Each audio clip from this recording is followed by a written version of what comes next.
আমি যদি আরও বেশি দিন টাইম পেতাম তাহলে বলতাম আমি যেহেতু আমার ক্রিকেটার নাসির হোসাইন আমার ফ্রেন্ড, তো ওকে বলতাম আমি যে আমাকে শেখাও, তারপরে আমি মাঠে নামতাম, আরও ভালো করতাম। না, কথা হয়নি, কারণ আমি মাত্র প্র্যাকটিস আসলাম, মাত্র 2 দিন হয়েছে। তো আরও আগে থেকে যদি জানতাম তাহলে অবশ্যই ওকে দিয়ে প্র্যাকটিস করতাম। অবশ্যই জিতবো ভাইয়া, আমাদের টিম খুব ভালো খেলছে। আমরা যেহেতু 2 দিন অনেক প্র্যাকটিস করেছি, আর আমাদের আরও যারা মেয়েরা আছে তারা আগে থেকে শুরু করছে প্র্যাকটিস। তো আমরা গতকালও জিতেছি, ইনশাল্লাহ আমরা ট্রফি নিয়ে বাসায় ফিরবো।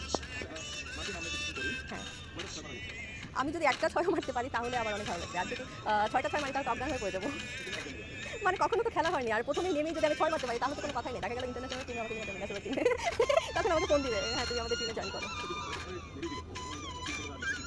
হ্যাঁ, তখন তখন আরও প্র্যাকটিস করে আমি খেলবো। আমার খেলতে ভালো লাগতেছে ভাই। আমি 2 দিন প্র্যাকটিস করার পর থেকে মনে হচ্ছে যে আমি এভরিডে দুইটা একসাথে করা যায় না? দুইটা একসাথে যদি করা যায় তাহলে দুইটাই করবো, কারণ আমার দুইটাই পছন্দের।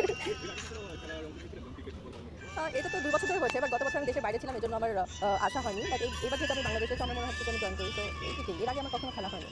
বাট ফুটবল খেলা হতো, ফুটবল অনেক পছন্দের। আমার ফুটবল ভালো লাগে ভাইয়া, 90 মিনিটসের খেলা। মানে আর হচ্ছে ক্রিকেট তো অনেক টাইম লাগে, অনেক টাইম নিয়ে দেখতে হয়।